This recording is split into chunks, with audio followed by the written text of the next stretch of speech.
Old Lee Harvey was a friend of mine. He used to take me fishing all the time. He used to throw the ball to me when I was just a kid. They say he shot the president, but I don't think he did. Anyway, everybody's favorite conspiracy theory today on the Neon Wrangler show, the Roundup, the Kennedy assassination. And I'm going to tell you what I think happened and why I think it happened. And when I'm done telling you this, I think you're going to believe what I have to say. Because if it walks like a duck and quacks like a duck, it's a duck. Now, let me give you a little bit of background here. First of all, this happened on November 22nd, 1963. Kennedy was driving through Dealey Plaza. As you can see here in the car, it's got 3 different seats. It's got the Secret Service guys in the front, Governor Conley and his wife in the middle, and then Jackie and John Kennedy in the back. And they're driving through Dealey Plaza. Shots ring out. Kennedy grabs his throat. Let's see if I got a slide of that. Oh, there's Lee Harvey. Kennedy grabs his throat, and you can see Governor Conley reacting to the bullet too. He got hit in the wrist. Kennedy grabs his throat, and then within a few seconds, his head pops open. Okay, and I didn't include that frame of the Zapruder film because it's a little bit graphic, and I don't want to get in trouble with YouTube. So anyway, that's what happened. And then by 1 p.m. that day, President Kennedy was declared dead. They rushed him off to the hospital. He was still breathing and all that, but he was brain dead. He was dead. So anyway, we all know what happened. That's what happened. The question is 2 things, why did it happen and who did it? Okay. Now let me tell you about the why, first of all. Joe Kennedy, who was John F. Kennedy's father, had a lot of dealings with the mafia, okay? And you guys might be rolling your eyes, you might not. The mafia helped John Kennedy get elected. There's a lot of election fraud in that, but they helped him get elected, for better or for worse. After John Kennedy was elected, Robert Kennedy, his brother, who was the the United States District Attorney, started going after the mob and persecuting him and putting the nails to him and trying to get him put in jail. Okay, so this was, I think, seen as betrayal by the mob. They're like, hey, what the hell? We helped get this guy elected. Now what's he doing? Bafangul. What the hell is going on? So I think a decision was made that they're going to take care of this. And the way they did that was somebody I've heard, and I'm not sure which mafia guy, because you hear all these things floating around. You'll hear a million different things floating around. Said, if we go after Bobby Kennedy, then the president's going to go nuts going after us. How about we take the head of the snake first and then we kill the body? And I think that's what they did. They killed President Kennedy, and then they went and killed Bobby Kennedy not too long later with Sirhan. So this is why I think it happened. Bottom line is, like I said, if it walks like a duck and talks like a duck, it's a duck. I think the clearest and most logical explanation is the simplest.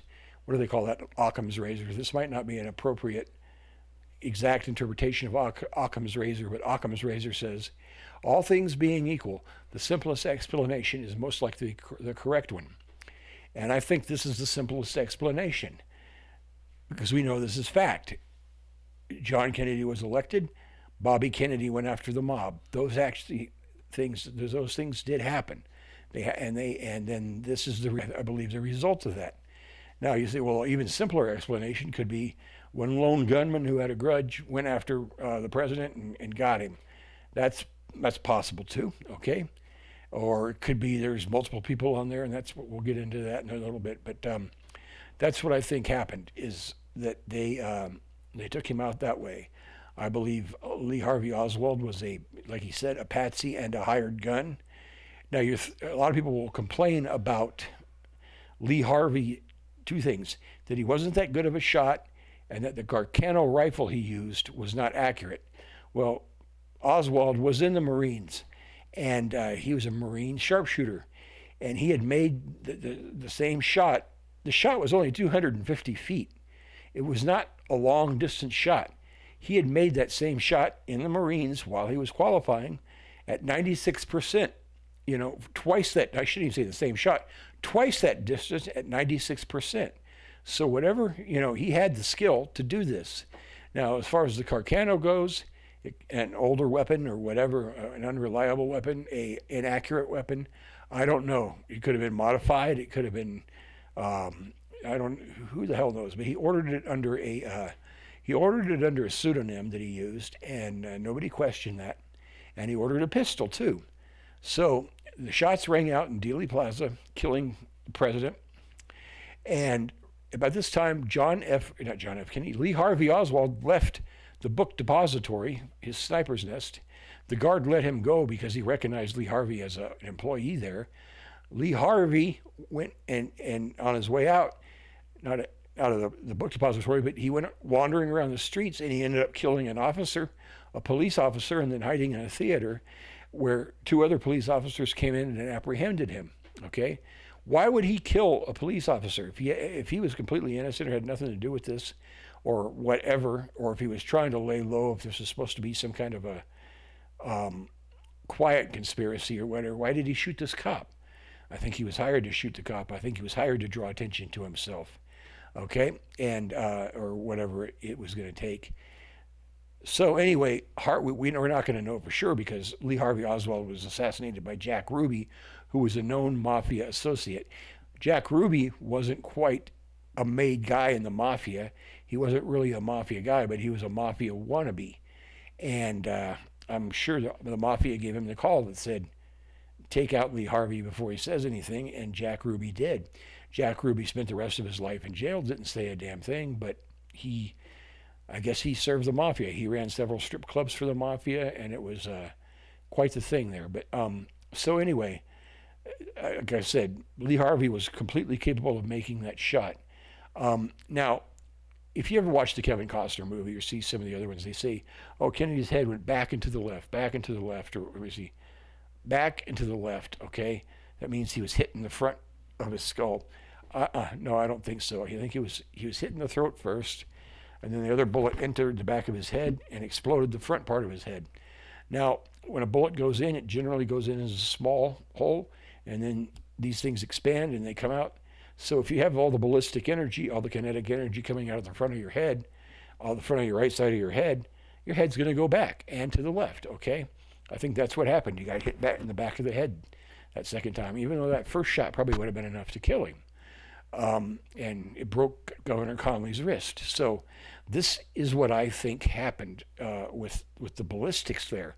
And we've had multiple people make the same shot. You can watch, Discovery Channel or whatever. There's all kinds of guys who can make this shot.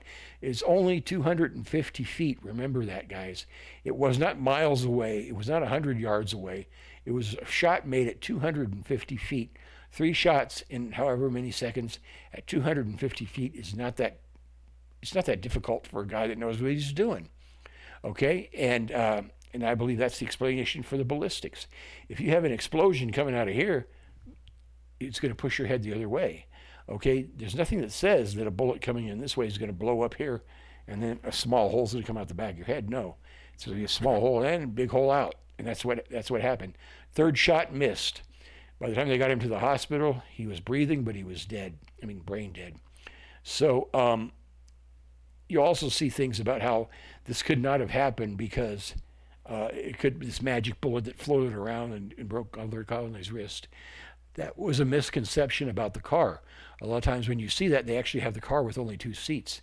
As you can see, there's Lee Harvey again. There's the car. It has 3 seats in it, okay?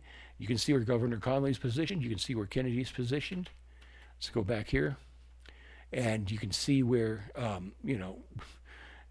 you see, look at Kennedy's throat. It's right in line with Governor Connolly. It could be easily hit his arm, especially if he's waving like he's doing there, okay, or waving with the other hand. It could happen, okay? That's not unreasonable to think that. You didn't need a magic bullet floating around going this way or that way. When you get the car dynamics right, it works. Those metal seats there are actually lower than the back seat and the front seats. It was the way that I think is the Lincoln Continental was designed. So we have that, okay? Now, here they are in the reaction phase. This is when Kennedy was hit in the throat. You see Governor Connally reacting to it, and if you look at his face, even though this was the Zapruder, this is from the Zapruder film, which was actually filmed on a potato, but you can see the reaction. It's a reaction of pain. Jackie's not sure what's going on. Kennedy's grabbing his throat, and we're not, that's we know what the rest happens there. But here's Lee Harvey with a gun and a paper, and people will tear this picture apart, saying that the shadows don't work and all that kind of thing. I'm not going to sit there and try to do that, because measuring shadows and placing shadows and doing all that kind of algebra, or whatever you'd call it, photographic algebra, is just as inconsistent as what ballistics can do. Bullets can do strange things. They do very strange things when they're fired. They bounce around. They do all kinds of stuff. And sometimes they go straight through, sometimes they don't. And I think in this case it went straight through his neck, because there's not a lot of, I think it missed his spine, went right through his trachea, hit Governor Connally in the wrist, where it stopped in his wrist. And they talk about the pristine bullet that they found on the thing. If it went through that much soft tissue, there's not a lot to deform it. But here's Lee Harvey Oswald standing there with a gun, and he had lived in Russia. He was handing out communist propaganda not too long before the assassination. Was he a Russian double agent? Was this planned by the Russians? I'm not sure it was. I don't think so. I think that the mafia, with its abilities, were able to pick this guy out and use him and get things done that way. You got to remember something about the mafia. Not only did they help Joe Kennedy with his stuff, but they protected the docks in World War II. During World War II, if shipments or something, or bombs or whatever, if something was coming into the docks, where the longshoremen were, the mafia was there, and the mafia was asked by the government to keep the docks safe, and they were proud to do it, and they actually went and did it. Now, I'm not the biggest mafia fan in the world. It seems to me, if you watch any of the movies, you start watching a mafia movie, it all starts out cool, then by the end everybody's whacking each other. But this happened. They helped in World War II. They helped Joe Kennedy get elected, and then as soon as that happens, they get, Robert Kennedy turns around on him and starts attacking him. So that's a pretty good motivation to do this, and to do what they're going to do. And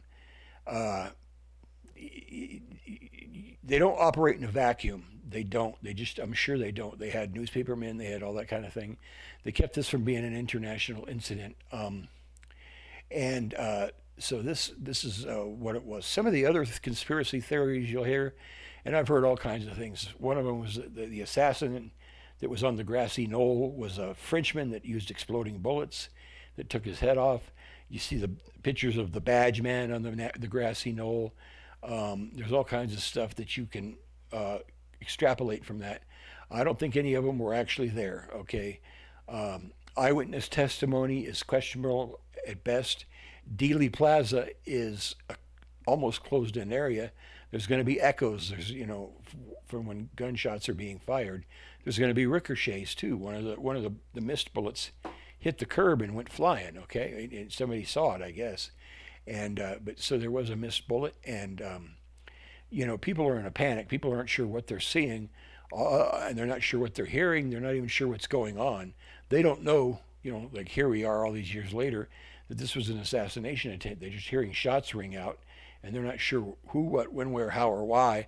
They're not even sure what they're hearing. Not fireworks, what, They don't know what they're seeing, and then they come in and they start telling their story. And I swear to God, I heard something come from that grassy knoll, or I heard something come from over there, from that building. It could have been an echo. It could have been a report. You don't know. I mean, sound is just as chaotic as the ballistics or these photographs. Now, you say photographs don't lie. So, in general, they don't, but they can. People can manipulate them. Sound doesn't lie, and they have the open mics on the police cruisers, and I'm not even sure if you can hear the gunshots going off. You can hear the police radio chatter going there. Those mics back then, had a certain threshold. They just didn't pick certain things up. And when I was in the police academy, we used to watch what we called shoot 'em ups, and sometimes even modern microphones wouldn't pick up gunshots. We saw a sad uh, video of a cop getting shot to death when he did a traffic stop, and you couldn't hear the gunshots. They shot him and he fell down. You could see the flash, the muzzle flash, but the frequency of that gunshot was too high to be picked up by the microphone. So, we're not sure exactly what happened. But anyway, this is why I believe what I believe. Now, there's going to be a ton of people who think otherwise and want to, you know, I want you to put your 2 cents worth in there. I want you to tell me why you think that I'm wrong, or tell me why you think that I'm right. But I think the Warren Commission had it pretty close. Now, I think Lee Harvey was the only assassin, but he wasn't the only one involved in the assassination. I'll say that again. He was the only one pulling the trigger, but he wasn't the only one involved. So there is some conspiracy there. And I told you who I think it was and why I think it was. So anyway, thanks for coming to today's roundup. And I hope that this is, I can't say I've done the definitive work on the Kennedy assassination, but this will give you something to talk about, something to think about. And again, if it walks like a duck and talks like a duck, it's probably a duck. Nobody had a bigger motive, with murder, it's usually method, means, and motivation. And who had the biggest motivation? I told you who I think it is. So anyway, guys, be safe. Don't ride around Dealey Plaza. I'll talk to you later at the next roundup. Thanks.